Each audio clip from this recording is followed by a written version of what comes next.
வணக்கம். செல்வகுமாரின் அதிகாலை வானிலை ஆய்வறிக்கை. அதிகாரப்பூர்வ வானிலை அறிக்கைக்கு இந்திய வானிலை ஆராய்ச்சித்துறை அறிக்கையை பார்க்கவும். 2024 நவம்பர் 13 புதன்கிழமை அதிகாலை நிலவர வானிலை பதிவு. இன்றைய அறிக்கையில் தலைப்புச் செய்தியாக இருவேறு காற்று சுழற்சிகள் இணைந்து சுழற்சியோடு இணைந்து தமிழ்நாட்டின் கரையை நெருங்கி இருக்கிறது. ஒரு சுழற்சி தலைநகர் சென்னைக்கு அருகே நீடித்துக் கொண்டிருக்கிறது. மற்றொரு சுழற்சி நாகப்பட்டினம் மாவட்டத்தின் மீது நீடித்துக் கொண்டிருக்கிறது. இதனால நாகப்பட்டினம் மாவட்டத்தில் மழை இல்லாமல் நாகப்பட்டினம் மாவட்டத்திற்கு வடக்கே காரைக்கால், மயிலாடுதுறை, கடலூர், விழுப்புரம் மழை. சென்னை அருகே நீடித்துக் கொண்டிருப்பது திருவள்ளூருக்கு வடக்கே திருவள்ளூர், ஆந்திர பிரதேசம் மற்றும் தமிழ்நாட்டில் ராணிப்பேட்டைக்கு மேற்கே திருப்பத்தூர், வேலூர், ராணிப்பேட்டை மாவட்டங்களுக்கும் திருவண்ணாமலை மாவட்டங்களுக்கும் மழை பெய்ய போகிறது. திருவண்ணாமலை மற்றும் திருப்பத்தூர், வேலூருக்கு ஆந்திர பகுதியில் பெய்து கொண்டிருக்கிறது. இந்த செட்டிங் அப்படியே மேற்கு நோக்கி நகரும் பொழுதுதான் அந்த இருக்கும் இடத்துல மழை பெய்யும். இப்பொழுது குறைந்த அழுத்த பகுதியாக வேதாரண்யம் உள்ளிட்ட நாகப்பட்டினம் மாவட்ட பகுதியும் அதே போல சென்னை, செங்கல்பட்டு மாவட்ட பகுதியும் இருக்கிறது. ஆக செங்கல்பட்டு, சென்னை மற்றும் நாகப்பட்டினம் தவிர்த்து பிற கடலோர மாவட்டங்களிலே, வடகடலோர மாவட்டங்களிலே மழை பொழிந்து கொண்டிருக்கிறது. கடந்த 24 மணி நேரம் மழை பொழிவை பார்த்துவிட்டு உங்களுக்கும் மழை உண்டு என்ற உறுதிபட அழுத்தம் திருத்தமாக தெரிவித்து, அனைவருக்கும் ஒரே நேரத்தில் மழை பொழியாது. இந்த நிகழ்வு நகர நகர நகர நகர இரு காற்று இணைவு செட்டிங் எங்கே செட் ஆகிறதோ செட்டாகி மழை பொழிந்து கொண்டே இருக்கும். அட்டே டைம்ல பொழிகிற வலுவான நிகழ்வு இல்லை. ஆகவே மழை பொழிவு உண்டு. 18ஆம் தேதி வரைக்கும் உங்களுக்கும் மழை பொழிவு உண்டு. அது இந்த சிஸ்டம் இப்பவே துரதிர்ஷ்டவசமாக நாகப்பட்டினம் மாவட்டத்தில் நீண்ட காலமாக மழை இல்லாத பகுதியில் கடும், அதாவது விதைப்பு தானியங்களுக்கு உயிர் கொடுக்கும் மழையை எதிர்நோக்கி இருக்கக்கூடிய பகுதியில் தொடர்ந்து வஞ்சித்துக் கொண்டிருப்பது வேதனை அளித்தாலும் கண்டிப்பாக மழை உண்டு. இயற்கையின் அமைப்பு அங்கு குறைந்த அழுத்த பகுதியாக இருக்கிறது. ஆகவே இந்த குறைந்த அழுத்த பகுதி மேற்கு நோக்கி நகர்ந்ததும் மழை பொழியும். மேலும் அடுத்த நிகழ்வு வங்கக்கடலிலே வரைபடத்தில் காட்டியுள்ளபடி 15ஆம் தேதி அடுத்த காற்று சுழற்சி ஒன்று பின்னாடியே வந்துட்டு இருக்குன்னு சொல்லியிருந்தோம். அது 15ஆம் தேதி தமிழ்நாட்டின் கரையை தொடப்போகிறது. அதனாலும் மழை பொழிவு தொடங்கும். அரபிக்கடல் சென்ற நிகழ்வு கேரள கடலோரமும் வங்கக்கடல் வரக்கூடிய நிகழ்வு 15ஆம் தேதி தமிழ்நாட்டின் கரையோரத்தில் இருந்தோம். 14, 15, 16 தேதிகளில் சிறப்பானது ஒரு மழை பொழிவை கொடுக்கும். அட்டிய டைம்ல எல்லோருக்கும் கொடுக்காது. அதை முதல்ல புரிஞ்சுக்குங்க. பட் பெய்கிற வரைக்கும் உங்களுக்கு மனவேதனை, புழுக்கங்கள் எல்லாமே இருக்கும். புழுக்கம் என்ன? மனப்புழுக்கம், வேர்வை கிடையாது, மனப்புழுக்கம் இருக்கும். உண்மைதான், எனக்கும் இருக்கு, எனக்கும் தலைவலி தான்.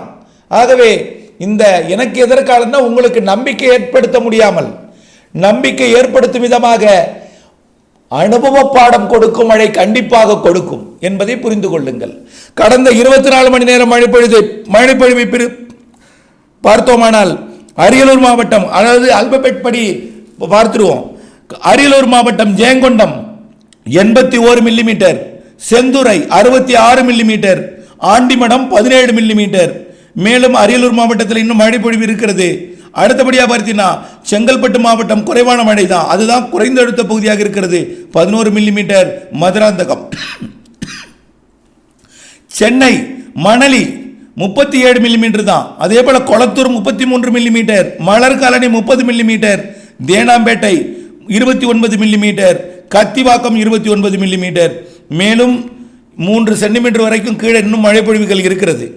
அடுத்தபடியாக பார்த்தீங்கன்னா நிறைய இடங்களில் சென்னையில் மழை இருக்கு. அடுத்து கோயம்புத்தூர் மாவட்ட மழை இல்லை. கடலூர் மாவட்ட மழை பொழிவை பொறுத்த வரைக்கும் அதிகபட்சமாக Lalpet 75 millimetre, Annamalai Nagar 58 millimetre, Kattumannar Koil 57 millimetre, Chidambaram 56 millimetre, Vadakkuthu 53 millimetre, Bhuvanagiri 42 millimetre, Sethiyathope 54 millimetre. மேலும் Srimushnam 32 millimetre, Kudithangi 31 millimetre, Parangipettai 30 millimetre, Kothavacheri 21 millimetre. இன்னும் மழை பொழிவு இது கிடைக்கப்பட்டது, கேட்டு பெறப்பட்டது. இன்னும் மழை பொழிவு பதிவு பொழுது விடிந்ததும் கிடைத்ததும் பதிவு செய்கிறேன். மேலும் அடுத்தபடியாக பார்த்தீங்கன்னா கன்னியாகுமரி மாவட்டத்திலும் மழை. Mambazhathuraiyaru 48 millimetre, Anaikidangu 46 millimetre, Pechiparai 30 millimetre, Perunchani 21 millimetre. Karur மாவட்டத்தில் கூட மழை பொழிந்திருக்கிறது. கரூரில் 24 மில்லிமீட்டர், மேலும் ஆனைப்பாளையம் 14 மில்லிமீட்டர். கிருஷ்ணகிரி மாவட்டத்தில் மழை இருந்தது, தூறல் நனைக்கும் மழைகள். மேலும் நாமக்கல் மாவட்டம் Mohanur 42 millimetre, Namakkal 31 millimetre, Namakkal collector மாவட்ட ஆட்சித்தலைவர் அலுவலகம் 29 மில்லிமீட்டர், சேந்தமங்கலம் 15 மில்லிமீட்டர். மேலும் பார்த்தீங்கன்னா பெரம்பலூர் மாவட்டத்தில் பெரம்பலூர் 32 மில்லிமீட்டர், வேப்பந்தட்டை 18 மில்லிமீட்டர், மேலும் வாட்டாக்குடி புது வாட்டாக்குடி 17 மில்லிமீட்டர், தழுதலை 10 மில்லிமீட்டர்.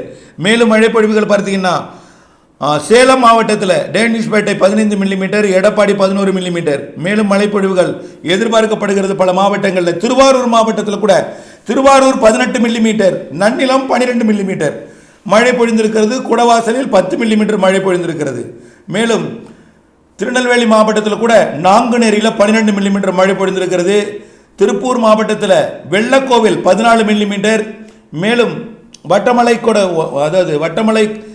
கரை ஓடை ரிசர்வயர் 11 மில்லிமீட்டர், மேலும் திருவள்ளூர் மாவட்டம் Gummidipoondi 65 millimetre, Thamaraipakkam 59 millimetre, Red Hills 37 millimetre, Ponneri 36 millimetre, Avadi 34 millimetre, Cholavaram 32 millimetre, Poonamallee 27 millimetre, Uthukottai 26 millimetre, Thiruvallur 24 millimetre. மற்றும் நிறைய இடங்கள் அந்த மாவட்டத்தில் மழை இருக்கிறது. திருவண்ணாமலை மாவட்டம் மழை இப்போ தான் தொடங்க போகிறது. விழுப்புரம் மாவட்டத்தில் Valavanur 45 millimetre, Koliyanur 40 millimetre, Viluppuram 38 millimetre, Marakkanam 38 millimetre, Vanur 20 millimetre. மேலும் மழை பொழிவு அந்த மாவட்டத்தில் இருக்கிறது. மேலும் விருதுநகர் மாவட்டத்தில் கூட வத்ரா இருப்பு 20 மில்லிமீட்டர். வானிலை அமைப்பு ஏற்கனவே வழங்கப்பட்டிருக்கிறது. தமிழ்நாட்டின் கரையில் இருவேறு காற்று சுழற்சிகள் ஒன்றிணைந்த சுழற்சியால் இணைக்கப்பட்டிருக்கிறது. ஏற்கனவே அறிவித்தது போலவே செயலிழந்து காற்றழுத்த தாழ்வு பகுதியில் இருந்து காற்று சுழற்சியாக மாறி நீடிக்கிறது. ஆகவே செயலிழந்து விட்டது. ஆனால் இந்த செயலிழந்த பகுதி அனைத்து மாவட்டங்களுக்கும் மழையை பரவலாக்க போகிறது.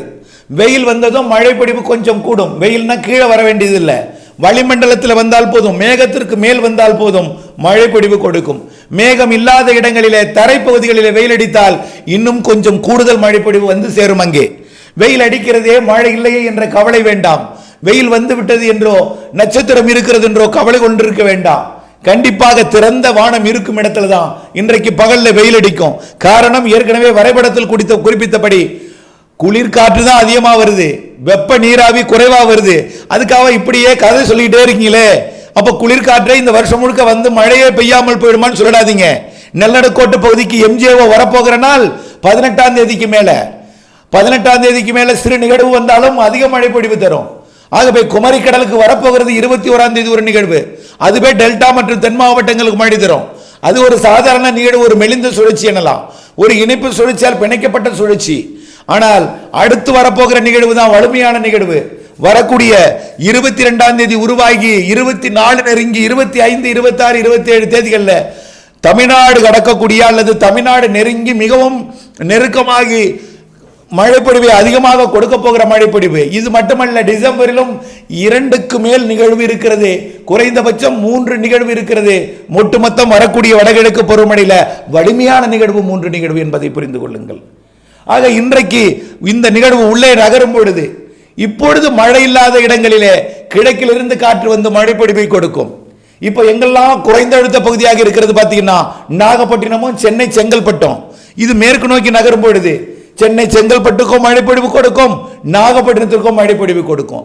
இது உள்ளே போகும் பொழுது வெப்பசலன இடிமழை பொழிவு போல நல்ல ஒரு மழை காற்று குவிதலால் ஆங்காங்கே அனைத்து மாவட்டங்களுக்கும் இன்று மாலை முதல் கிடைக்க போகிறது. நாளை 14ஆம் தேதி தான் இந்த மழைப்பொழிவு அனைத்து மாவட்டங்களுக்கும் எல்லா மாவட்டங்களுக்கும் பரவலாக போகிறது. பரவலானாலும் கன்னியாகுமரி முதல் திருவள்ளூர் வரைக்கும் எல்லா இடத்திற்கும் ஒரே நேரத்தில் பொழியாது. அதை நீங்க முதல்ல புரிஞ்சுக்கணும். நல்லா புரிஞ்சுங்க. உங்களை விட எனக்கு ரொம்ப கவலை. எனக்கு அதாவது ஒரு விவசாயிக்கு மழை பெஞ்சிட்டு இப்ப கடலூர்ல மழை பெய்து விட்டது, அரியலூரில் பெய்து விட்டது, பெய்த ஜெயங்கொண்டத்திலும் கடலூர் மாவட்டத்திலும் அதே போல விழுப்புரம் மாவட்டத்தில் பெய்திருக்கூடிய மழை விவசாயிகள் நம்பிக்கை வந்திருக்கும். ஆகா பெய்ய போகிறது, கண்டிப்பா இது பெய்யும் அப்படின்னு இன்னைக்கு அவங்க நம்பிக்கை கொள்வாங்க. ஆனால் அதே மாவட்டத்தில் பெய்யாமல் இருக்கு பார்த்தீங்களா, இது பெய்யாது. இப்படி தான் குளிர்காத்து தான் இருக்கும். இவங்க சும்மா கப்சா விட்டுக்கிட்டே இருப்பாங்க, ரீல் விட்டுட்டே இருப்பாங்க அப்படின்னு அவங்க புலம்பல்.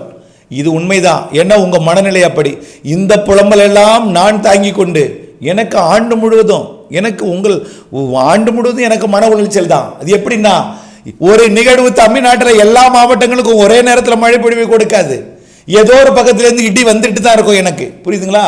ஆகவே கண்டிப்பாக உங்களுக்கும் மழை பொய்யும். செட் ஆகும்போது தான் பொழியும். 18ஆம் தேதிக்குள் பொழியும். இன்றைக்கு நகரும் பொழுது நகர்ந்த இருக்கும் இடத்தில் பொழியும். பிறகு நகர உள்ளே பொழியும்.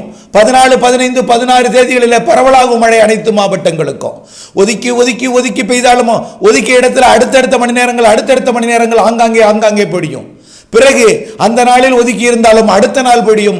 14ஆம் தேதிக்குள் 14, 15, 16ஆம் தேதிக்குள் நல்ல மழை பொழியும். 17, 18 மழை தொடரும். 17 வட மாவட்டங்களில் இருக்கும். 17 அனைத்து மாவட்டங்களுக்கு இருக்கும், சற்று தீவிரம் குறைந்திருக்கும். 18 தென் மாவட்டங்களுக்கு இருக்கும், வட மாவட்டங்களில் விலகி இருக்கும். ஆகவே வட மாவட்டங்களுக்கு 17ஆம் தேதி வரை, தென் மாவட்டங்களுக்கு 18ஆம் தேதி வரை இந்த சுற்றின் மழை. கேரளாவிற்கும் கொடுக்கும், தெற்கு கர்நாடகாவிற்கும் கொடுக்கும், ஆந்திர பிரதேசத்திற்கு ஏற்கனவே கொடுத்து கொண்டிருக்கிறது. அடுத்த நிகழ்வும் 15ஆம் தேதி வந்து ஆந்திர பிரதேசத்துக்கும் கொடுக்கும். தமிழ்நாட்டில் புதுச்சேரி, சென்னை உட்பட தமிழ்நாட்டின் தலைநகர் பகுதி, புதுச்சேரி பகுதி, காரைக்கால் பகுதி, நாகப்பட்டினம் பகுதி உட்பட எல்லா மாவட்டங்களுக்கும் வரக்கூடிய 17ஆம் தேதி வரை மழை இருக்கிறது. 18ஆம் தேதி வரை தென் மாவட்டங்களுக்கு என்பதை புரிந்து கொள்ளுங்கள்.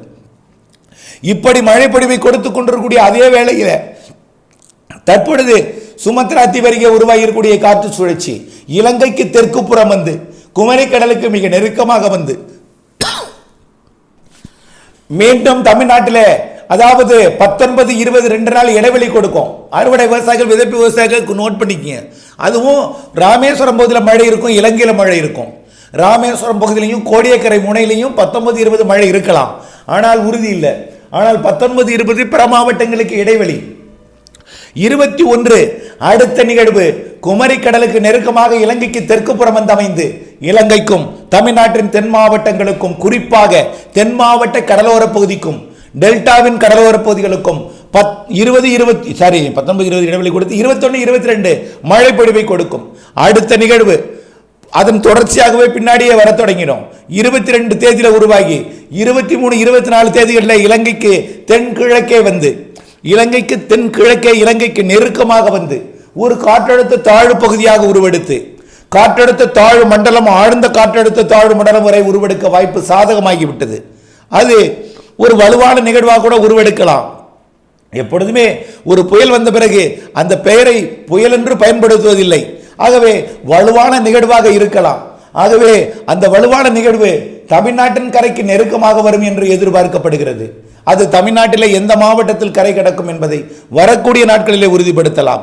ஆனால் கண்டிப்பாக இலங்கைக்கு நெருக்கமாக, தமிழ்நாட்டின் கரைக்கு நெருக்கமாக வந்து நல்ல ஒரு மழைப்பொழிவை இந்த மாதம் 25, 26, 27 தேதிகளிலே கொடுக்கும் என்று எதிர்பார்க்கப்படுகிறது. அது மட்டுமல்ல, அந்த மழைப்பொழிவு இதுவரை நம்பிக்கை இல்லாமல் இருப்பவர்களுக்கு அனுபவ பாடம் நம்பிக்கை கொடுக்கும். அது மட்டுமல்ல, அடுத்தது வரப்போகிறது டிசம்பர் முதல் வாரத்தில் 2 நிகழ்வு, 13ஆம் தேதிக்குள் 2 நிகழ்வு. அதுவும் தென்சீன கடற்பகுதியிலிருந்து வரக்கூடிய நிகழ்வு. எம்ஜிஓ வலுவாக போகிறது, எம்ஜிஓ நெருங்கி வரப்போகிறது, நீராவி கூடுதல் கிடைக்கும். நல்ல மழை பொழிவை டிசம்பர் 13க்குள் 2 நிகழ்வு நல்ல மழை பொழிவை தரும். ஆகவே நம்பிக்கை கொள்ளாதவர்களுக்கு நான் சொன்னால் நம்பிக்கை ஏற்படாது. அது நம்பிக்கை ஏற்படுத்தும். அதுவரை நம்பிக்கை பெற மாட்டீர்கள். இந்த வார்த்தை உங்களுக்கு நம்பிக்கை ஏற்படுத்த வேண்டும். இதற்கு மேல் உங்களுக்கு நம்பிக்கை ஏற்பட்டாவிட்டால் நீங்கள் உங்கள் உடல்நிலையை நீங்களே கெடுத்துக்கொள்வதற்கு நான் பொறுப்பாக முடியாது. தயவு செய்து பொறுமை காத்திடுங்கள். மழைப்பொழிவு இருக்கிறது. நிகழ்வு நகர செட்டிங் மாறி வெவ்வேறு இடங்களில் செட்டாகி மழைப்பொழிவை கொடுக்கும் என்பதை புரிந்து கொண்டு வானிலை ஆய்வறிக்கையுடன் இணைந்திருந்து திட்டமிட்ட பணி செய்து லாபமடைய அன்போடு கேட்டுக்கொள்கிறேன். நன்றி.